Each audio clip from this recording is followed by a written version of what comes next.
So yeah, I think that we can start. So all speakers are here. So welcome to our new AMA session. Today we are going to discuss about the liquidity layer of RWA, how to building a trust and depth and adoption in on-chain markets. Today we are glad to introduce Daniil Kozin, CEO of EasyMM, and our speaker from PIPO, Melania, our business development lead. So we'll be glad to hear introduction. So here I'll be glad to give a word to Daniil.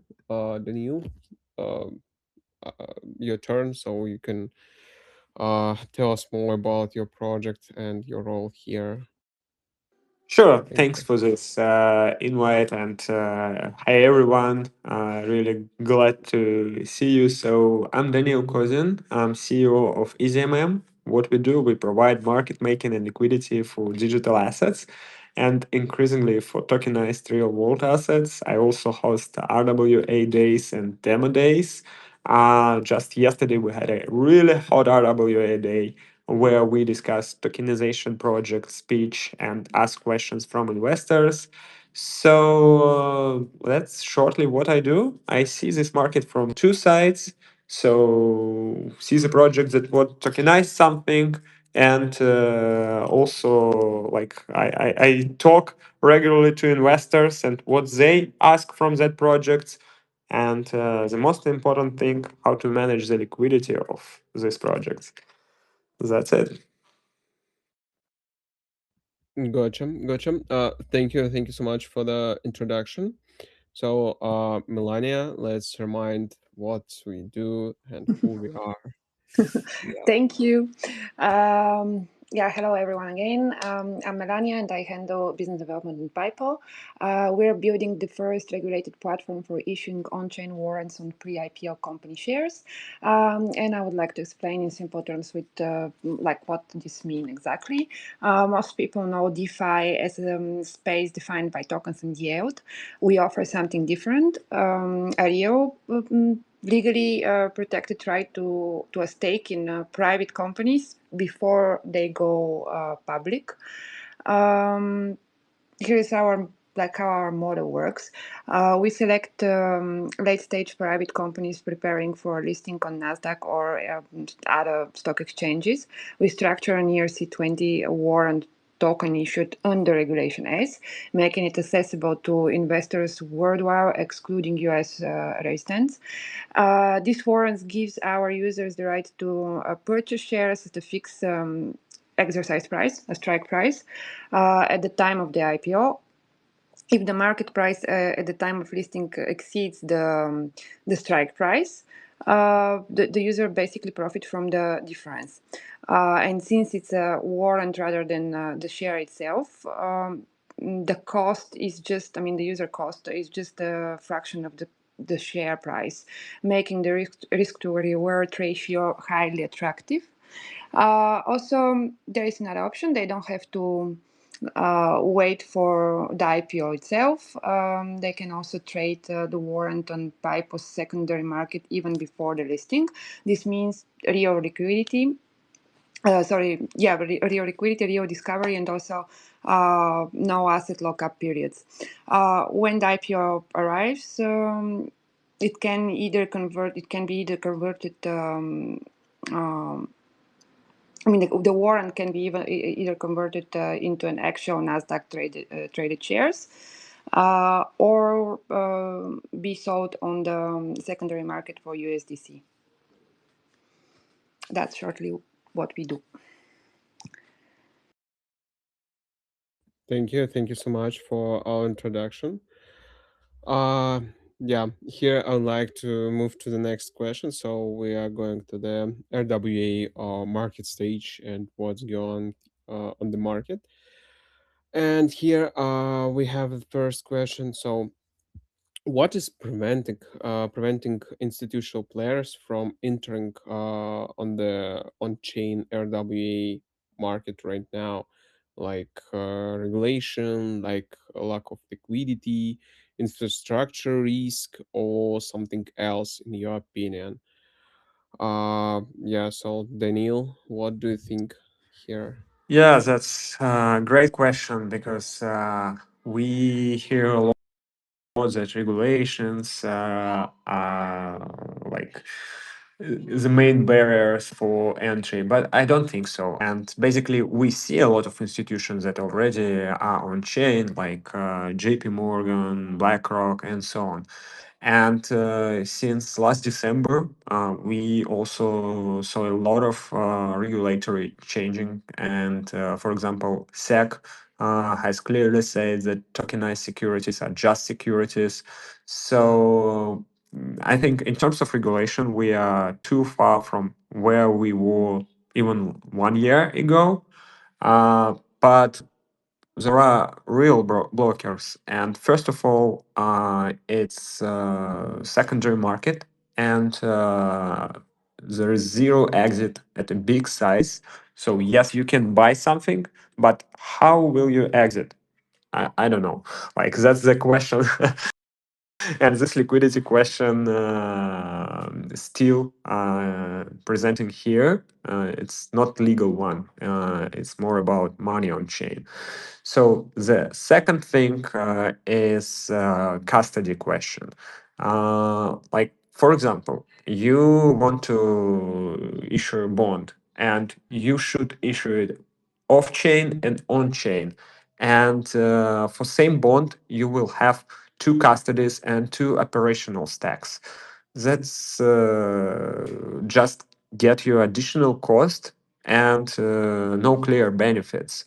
So I think these are the main problems that we see right now on the market. But probably they will be solved soon because more and more institution coming, and of course they will provide liquidity and will be counterparties on some deals. So let's see. Curious to hear your opinion on that.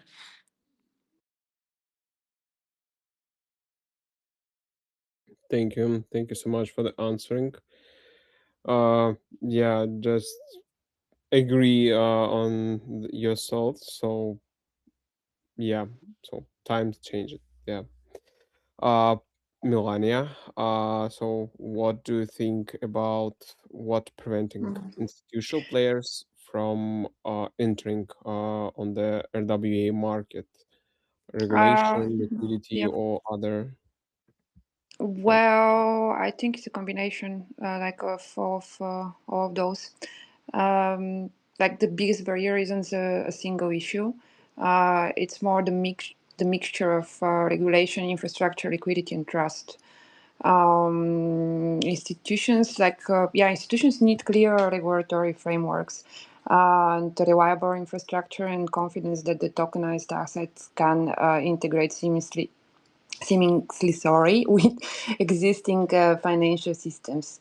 So they also expect strong custody solutions, transparent governance, and consistent compliance standards. So as Daniil already mentioned, I mean, this in terms of regulations and stuff like this is, I mean, it's different than what was last year, for example. Things are improving. Uh, Liquidity remains another key challenge. Like here, I can also agree with him. While the RWA market is growing, many tokenized assets still lack the market depth and institutional investors require. That like, I mean, what's actually needed for institutional investor to get on to this market. At PIPO, we focus like the main focus is on helping close those gaps, let's say, by building secure, compliant, and scalable infrastructure that makes on-chain RWAs more practical for both institutional and retail participants. Mm, and yeah, like I hope that I mean, as regulation becomes clearer and the ecosystem matures, like we will be we expect like institutional adoption to accelerate in the future, like in the next years. Agree. Thank you. Thank you so much for the answering. Hopefully, we'll see that quite soon. Yeah. So the next question is, how do you envision the next stage of development for the on-chain RWA markets? What needs to happen within the infrastructure, like making, custody, compliance, or like for RWA became truly liquid asset as a class in general? Daniil, what do you think? Yeah, thanks for this question. There are a lot of issues that should be solved before, and some of them are related to regulation as well. Because, for example, for some assets that considered as a security, you have pretty limited opportunities to move that assets. And as you probably know, in crypto, a market maker rotates inventory across different venues and wallets constantly, so you should be free for that. And like every destination wallet has to be whitelisted and so on. So, what is also important is like continuous of reference price. As you know, crypto market is 24/7 tradable, but most markets are not. Like exchanges have time when they do not operate, and you need to get some quoting for 24/7 asset against the reference that is not 24/7. So that's like fundamentally different risk problem. And we can see that exchanges already moving to 24/7 trading. It has its pros and cons, but for on-chain trading, it will be easier for market makers to follow the price and so on. And yeah, I think one additional problem that there is no direct short operation on spot market. Of course, we have a lot of perpetual markets right now, but for spot itself, it's so easy to do it on like brokerage account for traditional asset, but it's still not so easy in crypto world and on chain world. You need a special landing platform for that, which makes it like pretty difficult for many users. So yeah, like there are some things that should be changed to see the bigger adoption and more liquidity come. But in my opinion, like 1-2 years, and we will see the solution for that.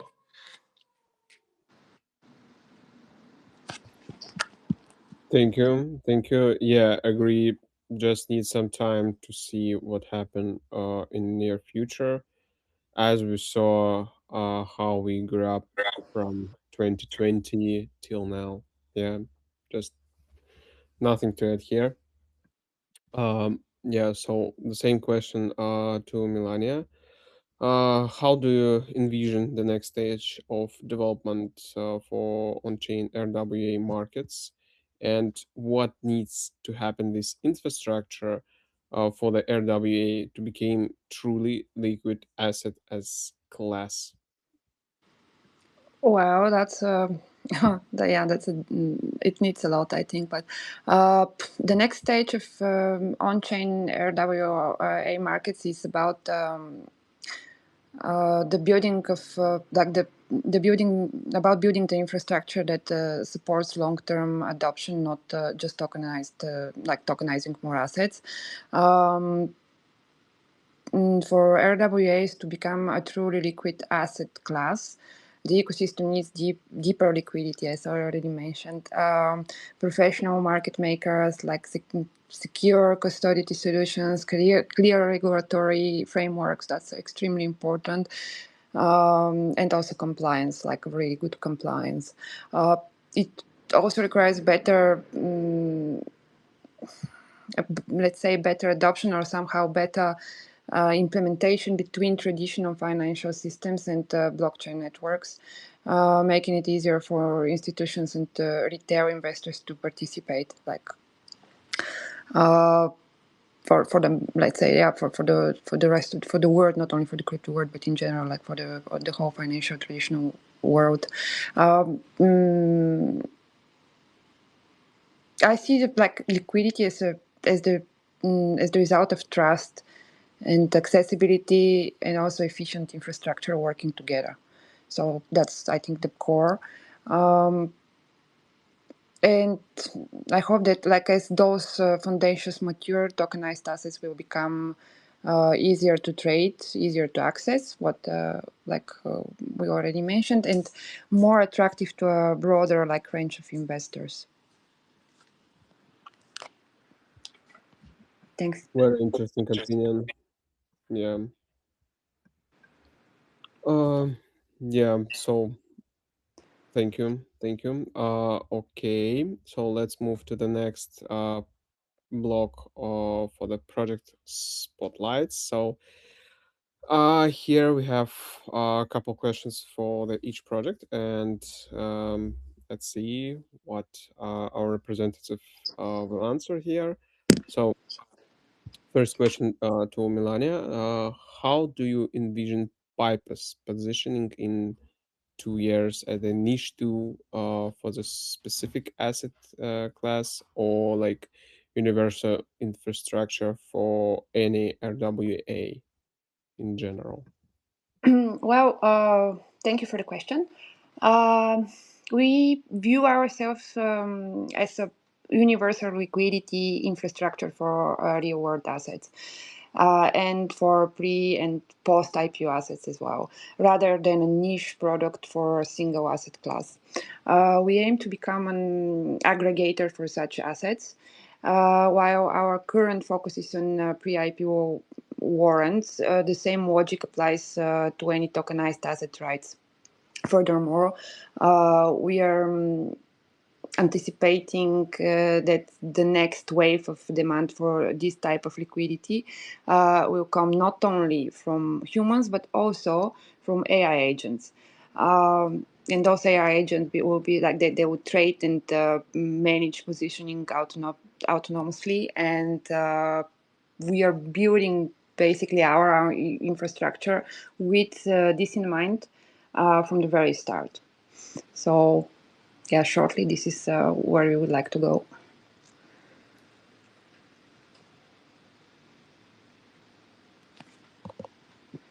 Thank you. Thank you. Um, yeah, so in the next question, so could you explain in more detail what Piper is specifically do, and what problem in RWA market we are solving, and for which audience?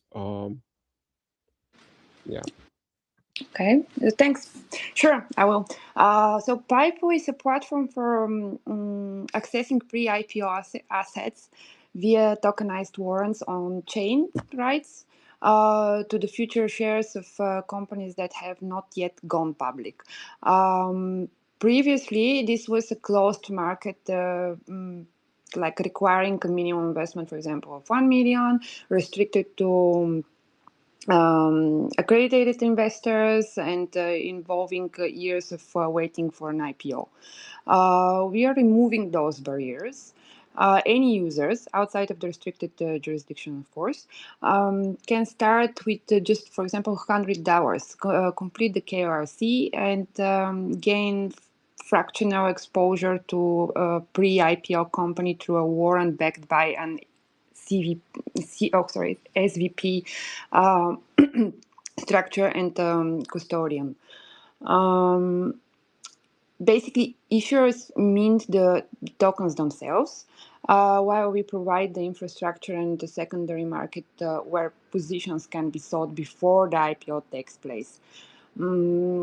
Our target audience, I would say, it consists of investors who lack access to private markets, like general access, and holders of pre-IPO stakes who need liquidity. Thank you. Thank you for sharing more spotlights about our project. So here I would like to know more about EasyMM. So Daniel, the next couple questions to you. So how is EasyMM suited for the market making in tokenized assets, and is there fundamental difference in strategic compared to operations in traditional crypto markets? Yeah, sure. So first of all, what is the difference of tokenized assets with other assets? That tokenized assets has some asset as a like background, and usually that asset has its own value. So first of all, you need to, like for example, tokenized gold, right? We should proper has a quote of gold and peg that price to that quote. So this is the first difference. The second difference that the price is not independent. It has that quote, so you should cover it 24/7, as I mentioned before. So the uptime of market making is incredibly important here because if you lose the peg, uh,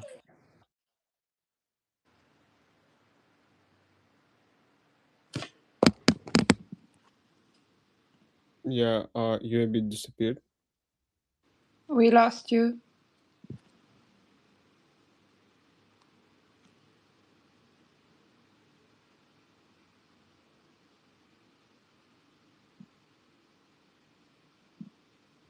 Daniel, can you hear us?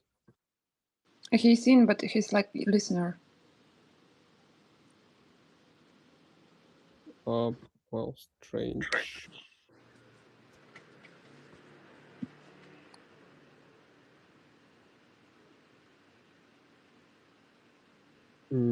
Let me check.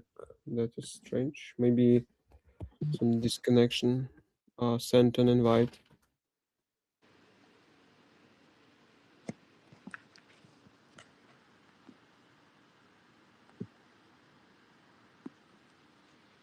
Yeah, I've seen your request.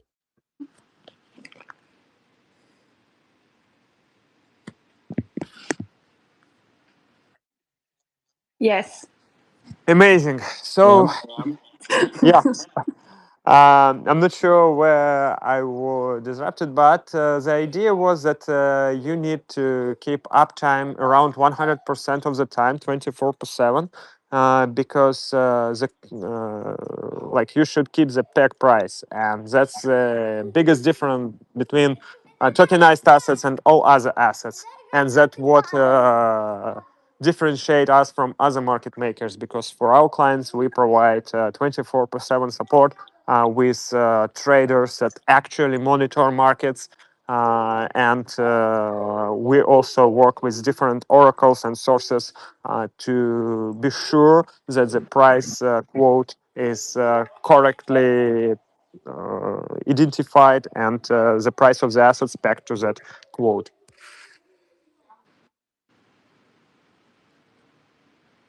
Thank you. Thank you so much for the answering. Yeah. So last more questions, especially for you. So like what advice would you give to the project that are not just entering the asset tokenization market, and if they want to build sustainable liquidity from the beginning? Yeah, what can you recommend for them? Yeah, basically, the recommendation is the same for any token project, but here it's even more important. So, first of all, you should understand that market making and providing liquidity is an ongoing cost that you will have on the lifetime basis for your project. So, you should like have it in your calculations and in your budget. The second thing, focus on one venue first and provide more liquidity. It's much better than spread liquidity across different venues when you cannot properly manage that and do not have enough liquidity. So start with one venue, add more liquidity, be sure that your traders can execute any trade. And when you see that it's not enough for your project and you can move on, then add any other venues. So basically, these two things are most important when you're thinking about building your presence on exchanges and building your secondary market. Thank you so much for your advice. I hope that advice will help some projects. Thank you. So we are moving to the next block. More interesting questions. So the first question is which real asset classes like real estate, debts, commodities, private credits, and etc. Are the most promising in terms of liquidity over next couple years?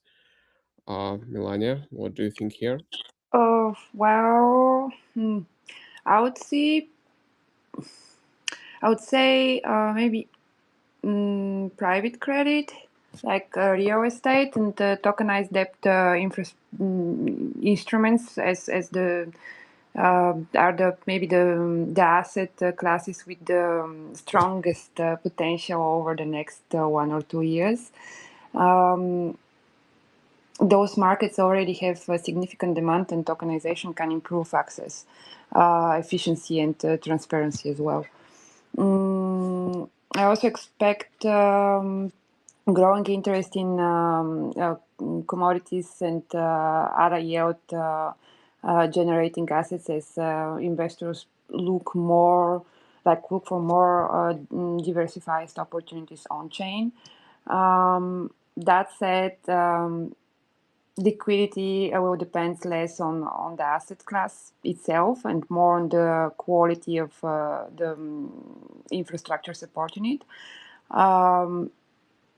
And of course, yeah, like clear regulation, strong compliance, and like active market makers and broad investors participation will be perhaps the key drivers of liquid RWA markets. Um, from more perspective, the greatest opportunities will be in asset classes that combine real economic value with strong demand. It can benefit from secure, compliant, and scalable tokenization, which what we are trying to do, like all of us here. Thank you. Thank you so much for sharing.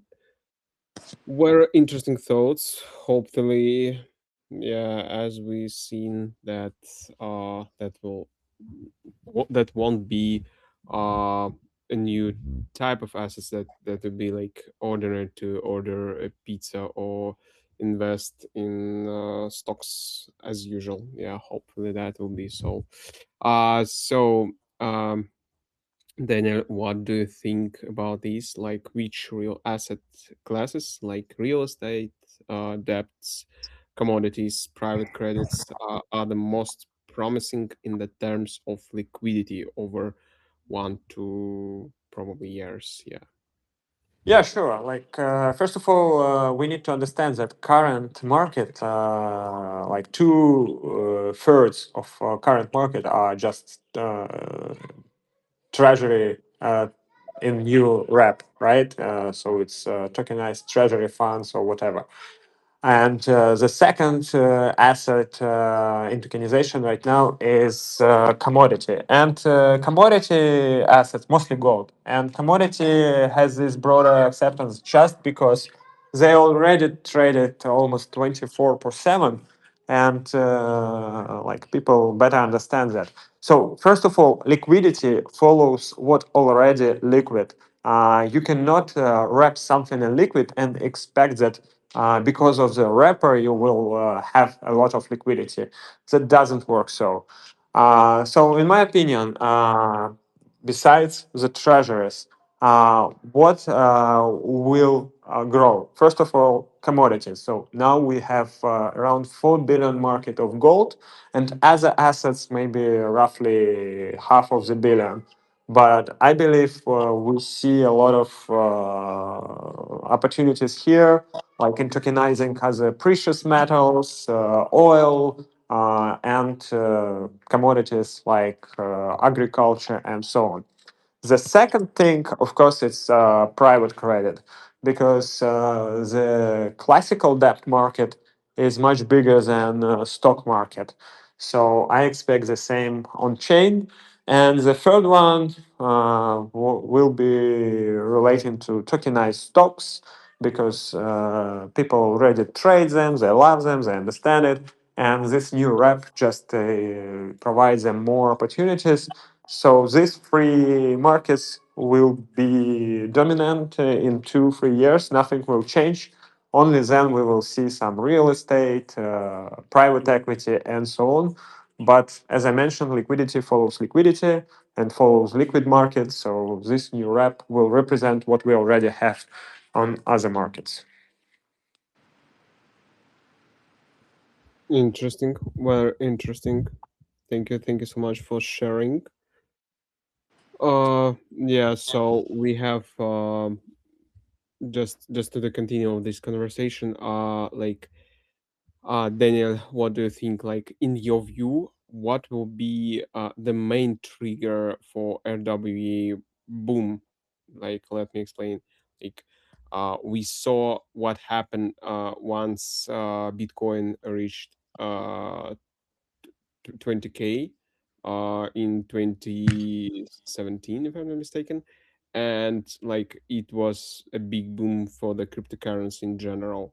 In the last year, in the couple 2 years ago, we saw what happened this AI boom.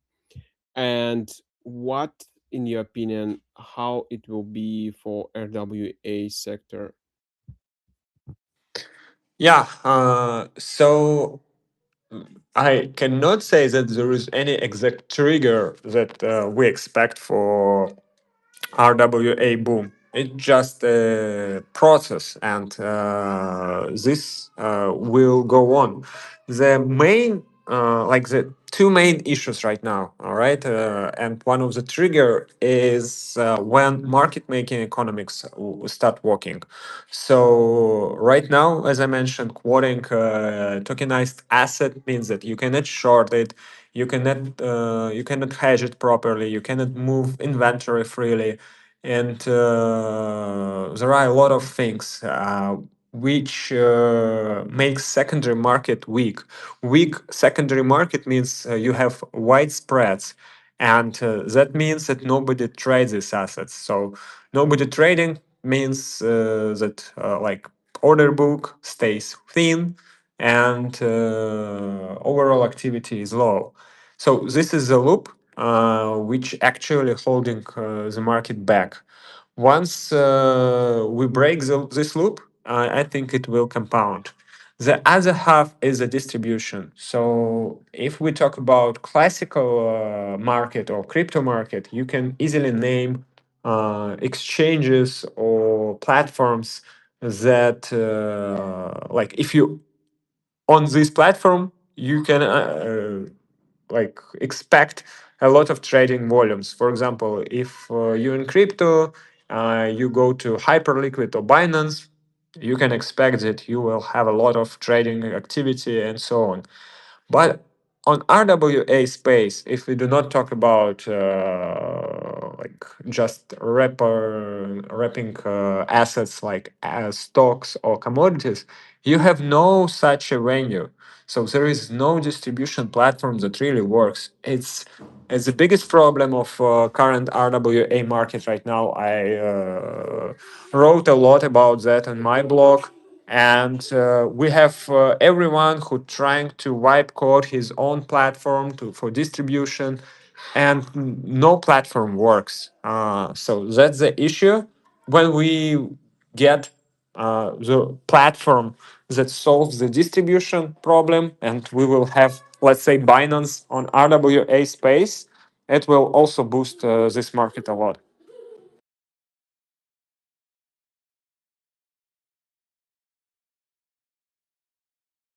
Yeah, very interesting. Well, I just say that I agree with your thoughts. So probably that in that scenario is probably most possible. Thank you so much, Daniel. So here, the same question to Melania. Like, in your opinion, what will be the main trigger for RWA boom? Okay. I didn't expect this one to be also for me. Well, what can I say? Like it will be again maybe. Mm,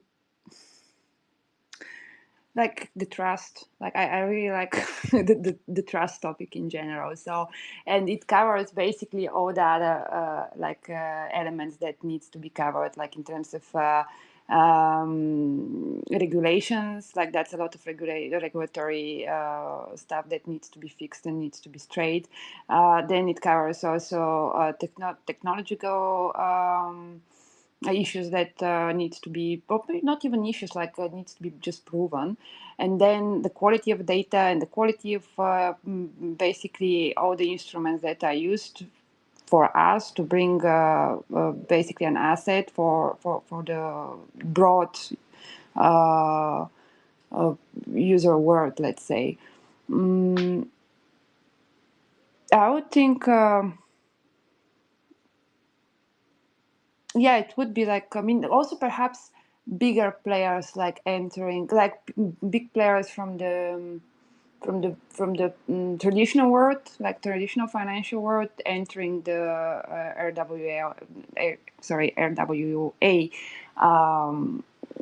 ecosystem. Perhaps it will also brings a lot more attention and a lot more trust, I hope. So yeah, I mean those are my thoughts on this.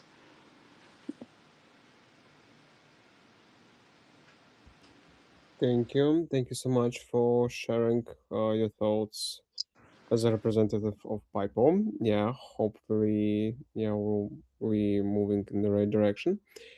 And here I wish to ask you last question regarding what as we all know, like cryptocurrency and AI, they have their own industry problems, and RWA for sure it also has its own problems. And what type of problems like should be fixed in RWA right now, in your opinion, Daniel? What do you think here? Yeah, let's start with the portable compliance identity. I think it's the biggest one right now. So today, the same institutional investor has to be onboarded separately at every venue and by every issuer. So this single fact is why liquidity cannot pull anywhere. Like as I mentioned, we have a lot of venues right now. It's more than 167 venues across the industry, and on every venue, you start from zero as a participant. And if a verified investor were portable, for example, a market maker could run one book across venues instead of fragmenting capital across 5, 10, 20 platforms. So you would not have, let's say, 1-3% price gaps or even broader across chains and across venues. So I think that's the first thing the industry should fix, which make the overall market is more affordable for everyone.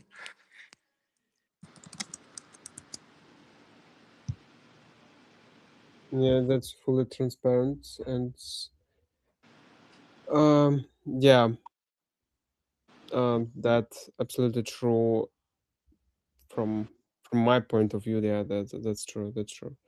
So Melania, what do you think? What problem should be fixed in RWA or industry right now? It's not even fixed. Maybe it's just yeah, fixed. Like we need to work more, like harder on it. But I think there's a lot already going on. But I would say the gap between tokenized and real world adoption. Like the technology already exists, but many tokenized assets still lack the infrastructure, liquidity, and user experience needed to attract mainstream investors, basically. Um, Simply putting an asset on chain isn't enough. It needs to be easy to access. It needs to be easy to to trade it. And also, again, my favorite topic about the trust. Plus, it's also easy. It needs to be easy to exit. So we need to work on this. Mm, uh, so I mean that's shortly what I can say about where we need to. I mean, we need to really focus between the gap between tokenized and real world like adoption. Like we can do this by combining AI, for example, with compliant technology and also use like seamless user experience. So we can make RWAs more practical for both institutions and like retail investors. Thank you so much. Very interesting, very impressive answers from all of you. Yeah, just hopefully our listeners enjoyed to hear your predictions probably, and what do you think about the industry in general. Well, trend is moving, and everything should be changing. If not, yeah, so you will stay in the 2018. Yeah. As we see, like everything moves to AI sector. So hopefully RWA will bring more liquidity, more inspiration in crypto and blockchain industry in general. So thank you so much for you joining our AMA session. Hopefully we'll handle one more quite soon, and yeah, we will prepare a recap of this AMA, this wonderful AMA.